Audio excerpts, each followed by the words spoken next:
Hey, what's up? Arky here again. You know what? Cataclysm is almost over. I don't know if that's good or bad. I don't even know, but like usual, you go through the forums and you go through pages and pages. All you see is just people complaining about how terrible the state of the game is right now. But I honestly think that there are some good things about the game right now, and people tend to forget how it used to be. I know for a fact that some of my viewers have only recently started playing, so they don't really know how the game was, how it used to be a long time ago. So with the X Pack coming to an end, I thought I'd make this video just to show how PvP has evolved over the last few years and how the game has gone so far in terms of balance and playability, even though it's not completely perfect right now. So here we go, I hope you enjoy.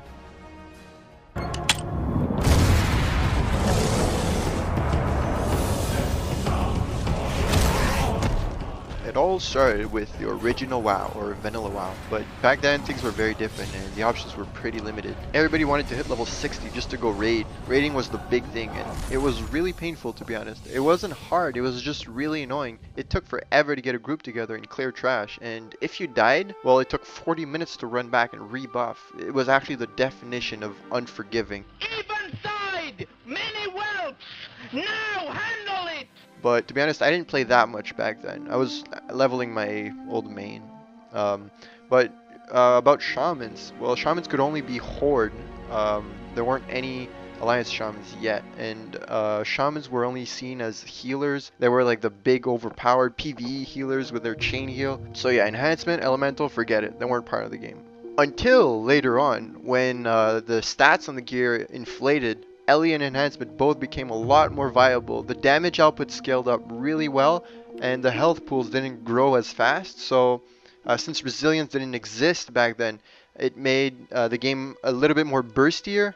So patch after patch, Elwynn and enhancement were just both getting burstier, and towards the end of Vanilla, they were actually a really good DPS class for PvP. Shaman! You are the most overpowered class. All you have to do is cast Frost Shock to win.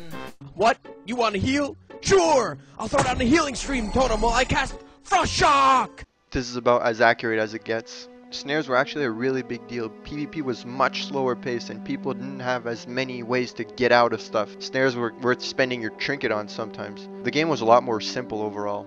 And another thing worth mentioning is that enhancement was becoming more and more powerful towards the end of Vanilla, with the legendary mace from MC becoming more accessible to more players. It was really powerful with Wind Fury. I'm not gonna lie, that was pretty cool though. Shamans didn't have a dual wield spec back then, so they all had to use two-handers, and Wind Fury was extremely powerful. It was the biggest chunk of your damage, and it had no internal cooldown. It could proc off itself, so yeah, it was really cool for enhancement shamans. And to comment on the classic WoW ranking system, a lot of people really liked it and would like to see it coming back, but in reality there's no skill involved, none at all. The system rewarded players that dedicated their soul to the game. The definition of a good player was someone who played too much, about 8 hours a day. If there was anything good about that grindy system, anything worth being nostalgic about, it's that BGs weren't cross-realm back then, so you actually knew most of the people you were facing in BGs. Everybody knew each other, so it gave some kind of like familiar feel to the game every time you'd queue for a BG. But then again, you had to wait like an hour for a queue pop on a low pop server, so that wasn't very fun. And then came Burning Crusade with patch 2.0. Well, same as usual, talent tree overhaul, new game content, more leveling, same as any other X Pack really. But the biggest change that came with Burning Crusade was the introduction of Arena. Now there's a statement that is often quoted that Blizzard released in a blue post, and I just hear it way too much. It's driving me crazy. People go like, oh, Blizzard said it themselves, Arena is the biggest mistake they've ever made. But it's actually not true. That's not what the quote says. The original quote is that they're actually displeased with the way Arena was exploited when it was first released, and trust me, it was exploited. Which brings me to my next topic, Season 1. The season lasted about 5 months, and the reason I say it was exploited is because people were actually selling points. But people are doing it today, but it was actually terrible. back in the days. You didn't have any personal rating in your team. Well, you did, but it didn't matter. It didn't affect anything at all. All that mattered was the team rating. So what people did was grind up 2 teams to a very high rating and make them queue against each other. And they'd bring with them just random noobs, make them pay about 1,000 gold per game, and they'd get a super high cap. And PvP gear was also amazing for PvE content, so a lot of people bought PvP gear. So Arena wasn't about PvP back then. It was about like selling points, gearing up for PvE content. It didn't really make any sense. About shamans, well, back then you had to play resto in Arena. In season 1 at least. They had the most inefficient heals out of all the healers. They had no hots, no instant heals. They had to hardcast everything, other than nature swiftness, of course. It was all about keeping high pressure on the other team. So you had to run with like a really overpowered class, like a warrior and keep down Wind Fury, or like with a warlock. 2s was the most popular bracket back then. Most PvPers played 2s, and you could actually get gladiator from 2s, so it was a pretty solid bracket.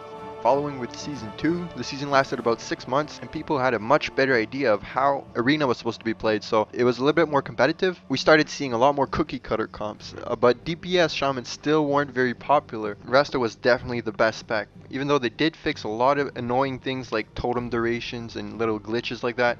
This kind of applies to every single class, but it's interesting to note that the game mechanics weren't really balanced back then. Some classes could literally hard counter some other classes, like Poison Cleansing Totem was a counter to any Drain Spec Hunter, or Drain Spec Hunters were a counter to any class with mana, including Frost Mages. Or another stupid mechanic was the fact that you could swap your Shadow Resist gear in the middle of a battle against a Warlock. That was kind of dumb. Anyways, all those cheesy mechanics really made the game seem broken at times. I guess you just had to run one of the cookie cutter specs with the cookie cutter comp. The game was just a lot less forgiving than it is right now.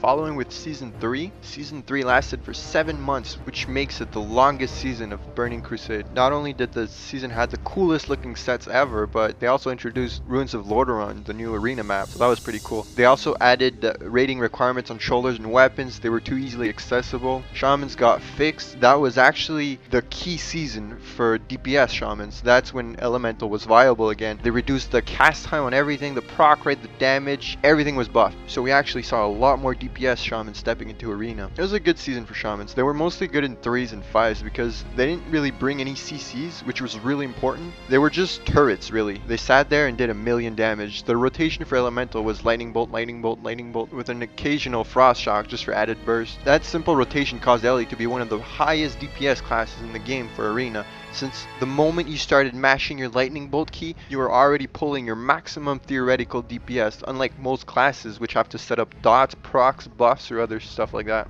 Following with Season 4, the big thing about Season 4 was that they added matchmaking rating, or hidden rating. So that was a huge improvement in order to keep the good players playing against each other and give a chance to the new players stepping into Arena for the first time. A few minor nerfs were tossed at Shamans, but overall they did great. It was a very fun season. That's actually the season I started playing Arena on my Shaman. I didn't really have much gear, and I started late, but regardless, I had a lot of fun.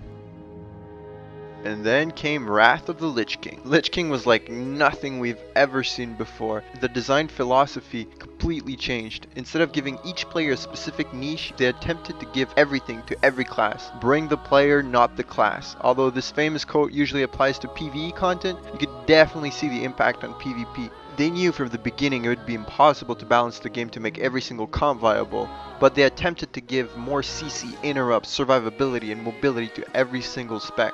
Charge on a 10-second cooldown, Cloaks of Shadows on a 1-minute cooldown, most interrupts on a 10-second cooldown, no DRs on snares.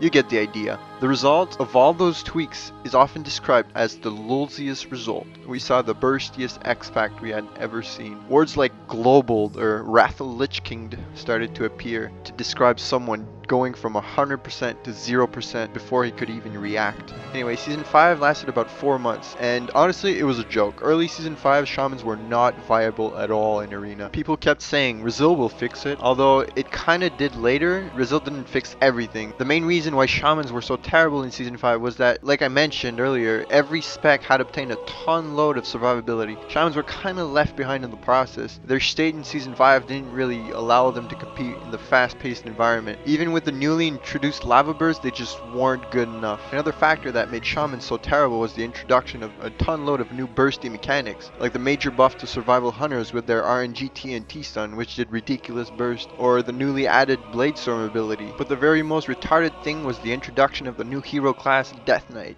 Trust me when I tell you that some people made a cast random macro to spam all their abilities randomly and hit 2.2k doing so without even using talent points.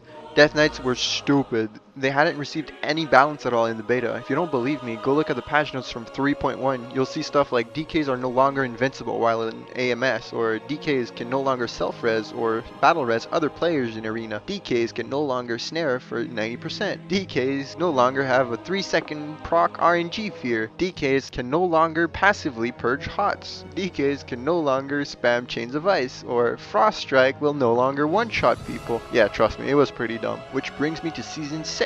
The season lasted about 4 months. DKs were nerfed to the ground. Well, not completely. They were actually nerfed a bit every season and got worse and worse every season during Wrath. But for Shamans, best season ever. This was probably the biggest elemental buff in the entire history of WoW. Shamans got their instant freedom wolf. Wind shear was introduced as an interrupt off the global cooldown. Totems were fixed. Also in this really bursty X pack, we saw some newly viable spec emerge like Destro Lock. I'll never forget the fun I had playing with Destruction Warlocks and their OP Chaos build, especially in Season 6. Elemental Shamans and Destro Warlocks formed the original Wizard Cleave. That was actually before people started adding the word cleave to every single comp. We also saw some new comps like the famous Beast Cleave from Season 6. This is going to be the first game in the grand final. And now things are starting already. Totems go down. We know what happens next. There's the Wolves and Bloodlust on Vinruki. Drops down to half. Wow, and down goes Vinruki. It was a really cool comp. Season 7 lasted about 5 months. Rizzo was getting higher and higher, so Shamans and their OP Lava Burst was slightly less effective, but Bloodlust still assured enough DPS to be competitive in Arena. We saw for the first time Shamans mixing PvE and PvP set with the new T8 set with a bonus 20% damage to Lava Burst, which brought the Lava Burst damage to a stupid high level. That season was pretty cool. We also saw a couple of new things like Prot Pally Healing, which is interesting and also extremely OP. And we also saw comps like African Turtle Cleave, which was a Prot Warrior, a Hunter, and a Pally. This comp had a highly reliable burst window every 30 seconds. It was actually pretty cool. Funny enough though, 2 months before the end of the season, a new patch was introduced which completely changed the viability of some comps. The ranking system got pretty messed up and some very high rated players dropped in rating. Then Season 8. Season 8 was the longest season in the entire history of WoW. That season was marked with legendary Frostmournes, stupid OP PvE trinkets from ICC, GCD hacking, win trading. It was a fun season, don't get me wrong, but these things made it a little bit annoying. But I'd say this season was really marked by Bloodlust. It was the last season where Bloodlust was tolerated, and I think really Bloodlust defined that season. When the gates open, you would either see a Bloodlust Wizard Cleave or a legendary melee cleave, or a mix of both. Trust me, when you're 8 months into a legendary season, everybody's gonna have the legendary.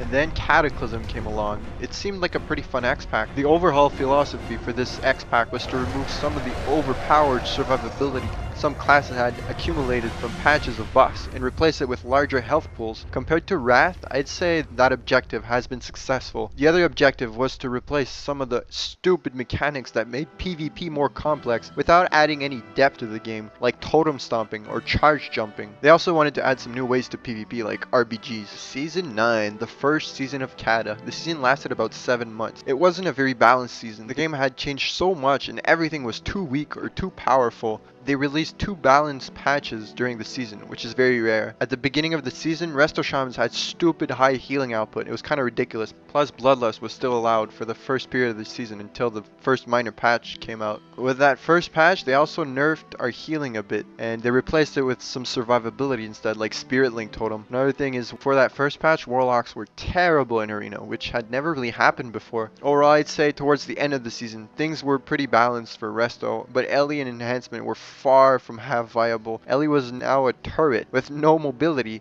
and even less survivability than before. Oh, and no off heals. Then Season 10 came out and lasted for 4 months. Season 10 really brought back Ellie. Elemental Shamans were now running turrets. That's by far the best kind of turret, IMO. In Season 10, we also saw some new MMR rules. As of patch 4.2, when a player leaves a team, he also loses a certain amount of matchmaking rating. The introduction of the new rule really messed things up. A lot of players had really high MMR left over from Season 9, and it got them to stupid high ratings like 3k or 3.1k, which was literally impossible to reach with a massive MMR deflation caused by team hopping over time. And then Season 11 came out, and it's been going on for 7 months now. At this rate, it will most likely be the longest season ever. No major changes for Shaman. They're still in a good spot if you ask me. One of the interesting things to note is that we saw the most important MMR deflation in the history of WoW Arena. There's a massive MMR recession going on. Although no one really agrees on the cause, it could be explained by the fact that the new MMR rules are beneficial when a lot of players are queuing at the same time, which only really happens in the first few weeks of a season. So some people reached high ratings in the first few weeks and are now sitting on that rating. If you look at the scoreboard, most teams are broken or inactive teams that were created in the first 4 weeks of the season. I'm not saying it's impossible to go grab rank 1 at this point. I'm just saying it's impossible to do it by yourself. You need opponents to feed your rating. No opponents, no rating.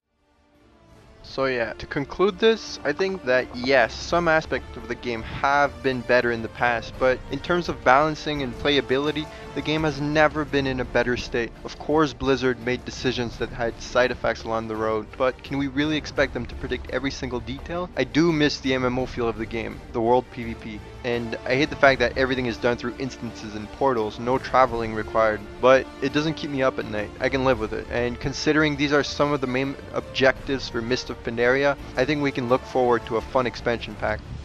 Thanks for watching. Don't forget to hit the subscribe button for more. Peace out.